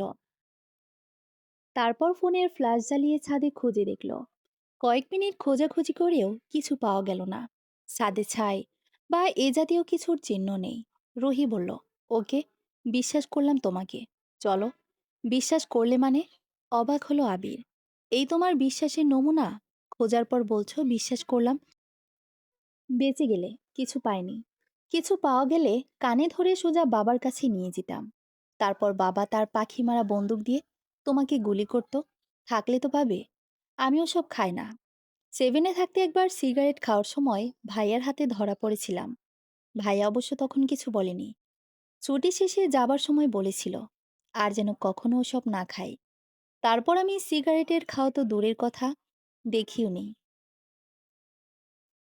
ঘুম থেকে উঠে রুহি ঘড়ির দিকে তাকিয়ে দেখে সকাল ৮টা বাজে। তাড়াতাড়ি করে বিছানা থেকে নামলো সে। এত দেরি তো কখনো হয় না ঘুম ভাঙতে। আজ দেরি হলো কেন? আবিরও আগেই উঠে পড়েছে, অথচ তাকে ডাক দেয়নি। রোহিত তাড়াতাড়ি ফ্রেশ হয়ে কিচেনে এসে অবাক হলো। আদিবা বেগম সকালে নাস্তা তৈরি করছেন। পাশে একটা ১৬-১৭ বছর বয়সী মেয়ে দাঁড়িয়ে আছে। রুহি বলল, মা, আপনি কিচেনে কেন? যান, ড্রয়িং রুমে যেয়ে বসেন, আমি রান্না করছি। সকালে একটু ডাক দিলেই পারতেন, কত বেলা হয়ে গেছে। আদিবা বেগম রুহির দিকে তাকিয়ে হাসি হাসি মুখে বলল, তোমাকে আর কিচেনে আসতে হবে না। রান্না করো তো দূরে কথা, তুমি কিচেনের সীমানাতেও পা দিবে না। এখন থেকে তোমাকে পুরোপুরি রেস্টে থাকতে হবে। কিচেনের দায়িত্ব এখন থেকে আমার আর জুলেখার। আদিবা বেগম পাশের মেয়েটিকে দেখিয়ে বলল, ওর নাম জুলেখা, আজ থেকে আমাদের বাসায় কাজ করবে। রুহি বলল, জুলেখার সাথে আমি কাজ করছি, আপনি যান। আদিবা বেগম রুহির দিকে কৃত্রিম রাগী দৃষ্টিতে তাকিয়ে বলল, এই মেয়ে, এত বেশি বুঝো কেন তুমি? সব কাজ যদি আপনি করেন, তাহলে সারাদিন আমি কি করব? বসে থাকবে, শুয়ে থাকবে আর খাবে। এটা কিন্তু বাড়াবাড়ি। আমার এখনো কাজ করতে তেমন সমস্যা হচ্ছে না। তোমার বাড়াবাড়ি মনে হলে তাই। এখন এখান থেকে যাও। কি আজব, আমি যাব না। এখন নিজের হাতে চা বানাবো, তারপর চা খাবো। আদিবা বেগম কোনো কথা না বলে রুহির হাত ধরে টেনে নিয়ে এসে ড্রয়িং রুমের সোফায় বসিয়ে দিয়ে গেল। রুহি হাঁ করে চেয়ে রইল শাশুড়ির দিকে। তার কয়েক মিনিট পর নিজের হাতে চা নিয়ে এলো। রুহি শাশুড়ির হাত থেকে চায়ের কাপ নিতে নিতে বলল, আমার মনে হচ্ছে আমি হলাম শাশুড়ি আর আপনি বউ। আদিবা বেগম হেসে বললেন, এখন থেকে তাই। শাশুড়িকে অনেকদিন পর এমন হাসি খুশি দেখে মনটা আনন্দে ভরে উঠল রুহির। পরিবারে যেন আবারও আগের মতো হাসি, খুশি, আনন্দ ফিরে আসছে। হঠাৎই চোখ দুটো ঝাপসা হয়ে এলো রুহির। গাল বেয়ে এক ফোঁটা নোনা জল টুপ করে চায়ের কাপে পড়ল। বিকালে বারান্দায় বসে আদিবা বেগম রুহির চুলে তেল দিয়ে দিচ্ছিল আর নানান ধরনের গল্প করছিল। শাশুড়ির গল্প শুনিয়ে রুহি হাসতে হাসতে গড়িয়ে পড়ছিল শাশুড়ির কোলে। এরকম হাসার জন্য রুহিকে আদিবা বেগম মাঝে মাঝে ধমক দিলেও রুহির হাসি মুখটা দেখতে খুব ভালো লাগছিল তার। আদিবা বেগম তেল দেওয়া শেষ করে চলে গেলেন। রুহি রুমে এসে দেখে আবির পড়ছে। সামনে তার পরীক্ষা। রুহি আবিরের পাশে বিছানায় বসে বলল, শোনো। আবির রুহির দিকে তাকালো। রুহি বলল, চাউল ভাজা খেতে ইচ্ছে করছে, সাথে কাঁচামরিচ, চানাচুর আর ছোলা লাগবে। এসব দিয়ে মাখিয়ে খেতে অনেক ভালো লাগে।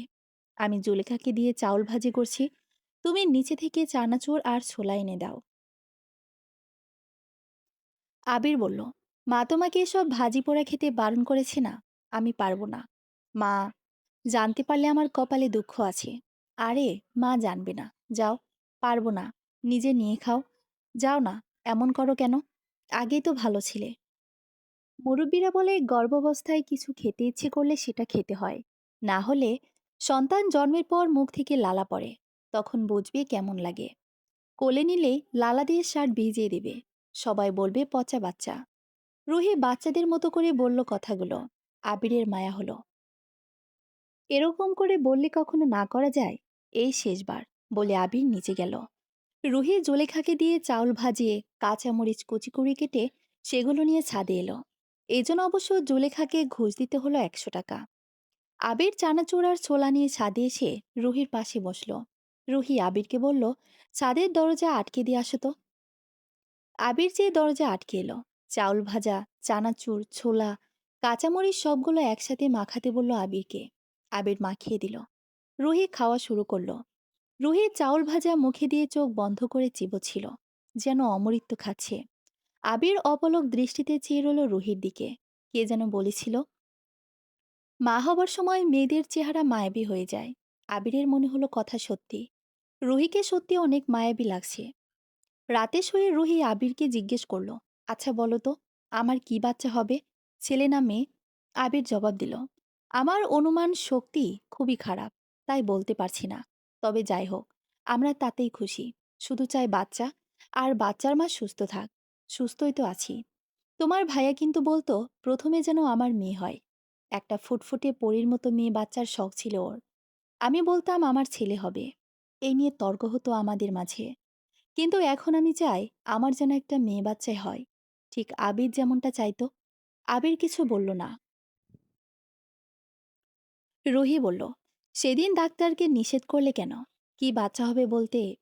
তুমি যদি কাউকে সারপ্রাইজ দিতে চাও, তাহলে কি তাকে জিজ্ঞেস করবে কি দিবে? যে পরিবারের আসছে, সে তো আমাদের জন্য আস্ত একটা সারপ্রাইজ। আগে থেকে যদি জেনে যায় ছেলে না মেয়ে, তাহলে তো হলো না। ও যেদিন দুনিয়ায় আসবে সেদিনই জানবো, তার আগে না। হুম, বুঝলাম। আচ্ছা, একটা কথা বলি। বলো। না মানে, ডেলিভারির সময় তো অনেকেই মারা যায়। আমি যদি মারা যাই, তাহলে তুমি তাড়াতাড়ি আরেকটা বিয়ে করে ফেলবে। আমার সন্তানটা যেন মা ছাড়া বড় না হয়। ফালতু কথা বলো কেন? সেরকম কিছুই হবে না। আমিও জানি হবে না। কথা সত্যি কি জানো? মানুষ যখন মৃত্যু চায় তখন সে মারা যায় না। অথচ বাঁচতে চাইলেই মারা যায়। তোমার সাথে আমার কথা বলতে ইচ্ছে করছে না। আমি ঘুমাবো। তুমিও ঘুমাও। ফালতু কথা অনেক বলেছ। আমার ঘুম আসছে না। আচ্ছা শোনো, এখন ভালো কথা বলি। তোমার কোনো মেয়ে পছন্দ আছে? মানে বিয়ে করতে চাও? আমার তো বিয়ে হয়ে গেছে। শুধু বিয়ে হয়েছে। বউ তো পাওনি। তুমি কি থামবে? নাকি আমি কাঁথা, বালিশ নিয়ে ছাদে চলে যাব? আচ্ছা থামছি। কিন্তু ঘুম আসছে না। তোমার যদি ঘুম না পায় তাহলে একটা কাজ করে দাও। কি? আমার মাথায় হাত বুলিয়ে দাও। আমি ঘুমিয়ে যাব। আমার যখন ঘুম না আসে তখন মাথায় হাত বুলিয়ে দিলে ঘুমিয়ে যায়। আবির আলতো করে রুহির মাথায় হাত রাখল। রুহি চোখ বন্ধ করে নিল। মনের পর্দায় ভেসে উঠল স্মৃতি। সেদিন রুহির মাথা ব্যথা করছিল। সে আবিদকে বলতেই আবিদ উঠে বসে রুহির মাথাটা নিজের কোলে নিয়ে মাথায় হাত বুলিয়ে দিয়েছিল যত্ন করে। আরামের রুহি যখন ঘুমিয়ে গেছে, জানে না। ঘুম ভাঙল রাত ২টায়। তখনও আবিদ মাথায় হাত বুলিয়ে দিচ্ছে। রুহি উঠে বসে জিজ্ঞেস করলো, ঘুমাওনি? না। কেন? ডিউটির সময় ঘুমালে চাকরি থাকবে? ঠিক আছে, এবার ঘুমাও। তোমার কি মাথা ব্যথা কমেছে? হুম। আবিদ রুহিকে জড়িয়ে ধরে কানে কানে দুটো কথা বলতে রুহির হার্টবিট মিস হবার জোগাড় হলো। সেই রাতের কথা মনে পড়তেই রুহির চোখ থেকে অশ্রু গড়িয়ে পড়ল। আবির এখনো মাথায় হাত বুলিয়ে দিচ্ছে। রুহির বলতে ইচ্ছে হলো, আবির, হাত সরাও। কিন্তু বলতে পারল না। কিছুক্ষণের মধ্যেই ঘুমিয়ে পড়ল। দিন, সপ্তাহ করে কেটে গেল আরো ৩টা মাস। রুহি খেয়াল করছে যত দিন যাচ্ছে বাড়ির মানুষগুলো তত বেশি কেয়ারিং হয়ে উঠছে। আগে শুধু কিচেনে যাওয়া বারণ ছিল। এখন সবকিছুতেই শাশুড়ির খবরদারি। শাশুড়ির এমন খবরদারিতে রুহি মাঝে মাঝে বিরক্ত হয়। কখনো আবার আনন্দে নেচে ওঠে মন। কখনো কখনো খুশিতে চোখের পাতায় জল জমে। আবিরটা হয়েছে একদম মায়ের মতো। সারাক্ষণ পেছনে পেছনেই থাকবে। কোনো কিছু দরকার হলে চাওয়ার আগেই নিয়ে এসে হাজির হবে। বাড়ির মানুষজনের ব্যবহারে রুহির মনে হয় সে রূপকথার জগতে আছে। নিজেকে মহারানী মহারানী লাগে। সবাই যেন তার সেবা করার জন্য প্রতিযোগিতা শুরু করেছে। প্রতি মাসে একবার করে রুহিকে ডাক্তারের কাছে নিয়ে যেত আবির চেকআপের জন্য। রাস্তায় এত ধীরে গাড়ি চালাতো যে বিরক্ত হয়ে যেত রুহি। গত মাসে ডাক্তার বলল বাইরের খাবার, ভাজা পোড়া খাওয়া একদম নিষেধ। তারপর থেকে আবিরকে হাজারবার বললেও রুহি কোনো কিছু আনাতে পারল না। সেদিন রুহির বাবা মা রুহিকে দেখতে এসেছিল। আবিরের সাথে বিয়ে হবার পর থেকে তারা আর এই বাড়িতে আসেনি। মাঝে মাঝে ফোন করত, কিন্তু রুহি ধরতো না। তুই কি এখনো আমাদের উপর রেগে আসিস? আমরা তো তোর ভালোই চেয়েছিলাম। কিন্তু আমাদের কথা যখন শুনলি না, তখন আমাদের তো কিছু করার নাই। তোর জীবন, সিদ্ধান্ত নেওয়ার অধিকার তোর আছে। তাই বলে আমাদের পর করে দিবি? কোনোরকম যোগাযোগ রাখবি না? মায়ের কথা শুনে রুহি বলল, তোমরাই তো পর করে দিয়েছো মা। গত ৪ মাসে একটা বাড়ির জন্য দেখতে আসুনি। তোকে কতবার ফোন করেছি, তুই কখনো ফোন ধরেছিস? তোর ফোন না ধরায় আমাদের মনে হলো তোর রাগ এখনো কমেনি। তাই তোর সামনে আসার সাহস পাইনি। আচ্ছা, এসব বাদ দে। আমরা তোকে নিতে এসেছি। এই সময়টা মেয়েদের বাবার বাড়ি থাকতে হয়। রুহি মায়ের কথা শুনে অবাক চোখে চাইল। রুহি বলল, বাবার বাড়ি থাকতে হবে কেন? কারণ আমি মা। মা বাবার সন্তানের যতটা যত্ন নিতে পারে অন্যরা তা পারে না। বাবার বাড়ি আর শ্বশুর বাড়ি অনেক তফাৎ আছে। এই সময়টা মেয়েদের যত্নে রাখতে হয়। মায়ের কথা শুনে রুহি হেসে ফেলল। হাসি থামিয়ে সে বলল, তোমরা এখনো মানুষ চিনতে পারোনি মা। তোমরা যেমনটা ভাবো এই বাড়ির মানুষগুলো তেমন না।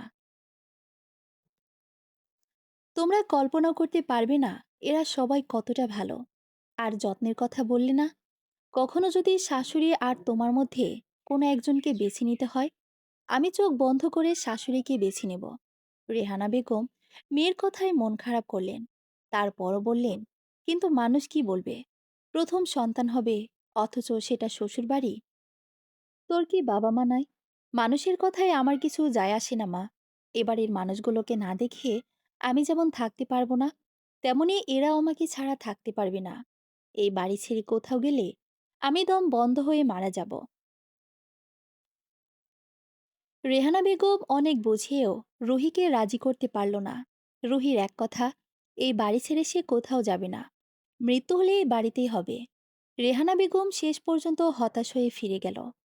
বিকেলে রুহি ছাদে যেতে চাইলে আবির রুহির হাত ধরে ধীরে ধীরে ছাদে নিয়ে এলো। ছাদের দোলনায় বসে দোল খেতে খেতে রুহি আবিরকে জিজ্ঞেস করলো, আচ্ছা, দুনিয়ায় কি আর কোনো মানুষ মা হয় না? তোমাদের ব্যবহারে মনে হচ্ছে এই পৃথিবীতে একমাত্র আমিই মা হব। আবির রুহির পাশে বসে বলল, দুনিয়ার সব মানুষ তো আর তুমি না। তুমি হলে স্পেশাল। কেন? আমার মাথায় কি দুটো শিং আছে? জি, হরিণের মতো বড় বড় দুটো শিং। কথাটা বলেই হাসতে লাগলো আবির। হেসে ফেলল রুহিও। ৯ মাস পরতেই রুহির ছাদে যাওয়া, নড়াচড়া করার ওপর আবারও নিষেধাজ্ঞা জারি করলেন আবিদা বেগম। রুহি কখনো খেতে না চাইলে তিনি জোর করে নিজের হাতে খাওয়াতে লাগলো। মাঝে মাঝে রুহি না খেলে তিনিও না খেয়ে বসে থাকতেন। রুহি পেটের দিকে তাকিয়ে বলতো, ওই, তুই তাড়াতাড়ি ল্যান্ড কর দুনিয়ায়। তোর দাদি আমাকে মেরে ফেলছে আদর করে করে। আবির পড়তেছিল। রুহি আয়নার সামনে দাঁড়িয়ে নিজেকে পরখ করে আবিরকে জিজ্ঞেস করলো, আচ্ছা আবির, আমি অনেক মোটা হয়ে গেছি, তাই না? আবির বই থেকে মুখ না তুলে বলল, বাচ্চা হবার আগে মেয়েরা একটু মোটা হবে এটা তো স্বাভাবিক। তুমি বুঝতে পারছো না? শুধু পেট না, মুখ, হাত পা, পুরো শরীর মোটা হয়ে গেছে। এটা বাচ্চা হবার জন্য না। আমার শাশুড়ি মায়ের জোর করে এটা ওটা খাওয়ানোর জন্য। বাচ্চা হবার পরও দেখো আমি মোটাই রয়ে যাব। তখন সকাল বিকাল দৌড়াতে হবে চিকন হবার জন্য। রুহি আবিরের পাশে এসে বসে বলল, আচ্ছা, তোমার পরিচিত কোনো জিমনেসিয়াম আছে? ভাবছি ভর্তি হব। এসব আজাইরা চিন্তা ভাবনা বাদ দাও। ওই যে ড্রেসিং টেবিলের ওপর আম্মু দুধ রেখে গেছে, তাড়াতাড়ি খেয়ে নাও। এবার রুমে এসে যদি দেখে এখনো দুধ খাওনি, চিৎকার করে বাড়ি কিন্তু মাথায় তুলে ফেলবে। একটা উপকার করতে পারবে? কি? রুহি দুধের গ্লাস এনে আবিরের দিকে বাড়িয়ে দিয়ে বলল, তুমি খেয়ে ফেলো, মা বুঝবি না। ফাইজলামি করো? আম্মুকে ডাক দিব? রুহি অনাচ্ছি সত্ত্বেও দুধ খেল। তারপর আবিরের দিকে তাকিয়ে বলল, আমাকে জোর করে খাওয়ানোর অপরাধে বাচ্চা হবার পর তোমাদের সবাইকে না খেয়ে মারব। রাত ২টার দিকে রুহির ডেলিভারির ব্যথা উঠল। আবির দৌড়ে যে ডেকে তুলল বাবা মাকে। জামান সাহেব হাসপাতালে ফোন করার ২০ মিনিটের মধ্যে অ্যাম্বুলেন্স এসে থামল বাসার সামনে। রাত ৩:৩০টার দিকে হাসপাতালে রুহির নর্মাল ডেলিভারি হলো। নার্স এসে জানালো মেয়ে সন্তান হয়েছে। মা মেয়ে দুজনেই সুস্থ আছে। খুশিতে মাকে জড়িয়ে ধরে কেঁদে ফেলল আবির। জামান সাহেবের চোখেও ঝাপসা হয়ে এলো। আবির ফোনে আবিদের ছবির দিকে তাকিয়ে বলল, শোন ভাইয়া, একটা বিরাট খুশির সংবাদ আছে। তুই তো বাবা হয়ে গিয়েছিস রে। আর আমি চাচ্ছু। আমাদের পরিবারে তো একটা রাজকন্যা চলে এলো, ঠিক তুই যেমন চাইতি। আবিরের চোখ থেকে জল গড়িয়ে পড়ল অঝোর ধারায়। ভাইয়ার ছবির দিকে তাকিয়ে ফুপিয়ে কেঁদে উঠল সে। বুকের ভেতর জ্বলে পড়ে যেতে লাগলো। মনে হলো দম বন্ধ হয়ে এখনই মারা যাবে সে। কাঁধে কারো হাতের স্পর্শ পেয়ে পিছন ঘুরল আবির। বাবা দাঁড়িয়ে আছে। বাবাকে জড়িয়ে ধরে হাউমাউ করে কেঁদে ফেলল। রুহি এক দৃষ্টিতে চেয়ে আছে মেয়ের মুখের দিকে। মেয়েটা দেখতে একদম বাবার মতো হবে, এরকম একটা ফুটফুটে মেয়ে বাচ্চার খুব শখ ছিল আবিদের। রুহির মনে পড়ল আবিদ বলেছিল, শোনো, আমাদের প্রথমে মেয়ে হলে তার নাম রাখবো রূপকথা। তোমার নামের সাথে মিল রাখবে। রুহি জিজ্ঞেস করেছিল, রূপকথায় কেন? আমার নামের সাথে মিল রেখে তো আরও নাম হয় রূপকথা। কারণ আমাদের মেয়েটা হবে রূপকথার রাজকন্যাদের মতোই সুন্দর। ছোট ছোট করে সে অনার্গল কথা বলে যাবে। রূপকথার মুখ থেকে বেরোনো প্রতি কথাই হবে রূপকথা। বুঝতে পারছো? আমরা দুজন রূপকথার দুই পাশে শুয়ে রূপকথার গল্প শুনব। মানুষ বললে, ও যে রূপকথার বাবা মা। কথাগুলো মনে হতেই রুহির চোখ জোড়া ভিজে এলো। রুহি মেয়ের দিকে তাকিয়ে আনমনে বলল, রূপকথা। সপ্তাহ, মাস, বছর করে কেটে গেল 5টা বছর। রূপকথার বয়স এখন 5 বছর। রূপকথাকে দেখে মনে হয় আসলে যেন রূপকথার রাজ্য থেকে নেমে আসা কোনো রাজকন্যা। সারা বাড়ি ঘুরে রূপকথার বিচরণ। সবসময় ময়ূর পাখির মতো উড়ে বেড়ায় এদিক থেকে সেদিক। সবসময় কথা বলতেই থাকে। মাঝে মাঝে রুহি মেয়ের উপর কৃত্রিম রাগ দেখিয়ে বললে, তুই কি চুপ করবি, নাকি সুই সুতো দিয়ে তোর মুখ সেলাই করে দিব? মুখ সেলাই করে দিলে আমি খাবো কেমনে? তোকে খেতে হবে না। না খেলে তো আমি মারা যাব। তোর কথার যন্ত্রণায় আমি নিজেই মারা যাব। রান্না করব, ডিস্টার্ব না করে এখান থেকে যা। আফরা তোকে ডাকছে। রূপকথা চলে যেতেই রুহি রান্নায় মন দিল। রূপকথা হবার পর রুহি সুস্থ হয়ে শাশুড়ির কাছ থেকে আবারও সমস্ত দায়িত্ব নিজের কাঁধে নিয়েছে। রূপকথা পেটে থাকতে আবিদা বেগম যে অত্যাচারগুলো করত, রুহি এখন তা সুদে আসলে ফেরত দিচ্ছে। শাশুড়িকে নিজের ইচ্ছে মতো খাওয়াচ্ছে। খেতে না চাইলে জোর করে নিজের হাতে খাওয়াবে। রাতে ঘুমানোর আগে বড় গ্লাসে করে 1 গ্লাস দুধ নিয়ে শাশুড়ির কাছে হাজির হবে।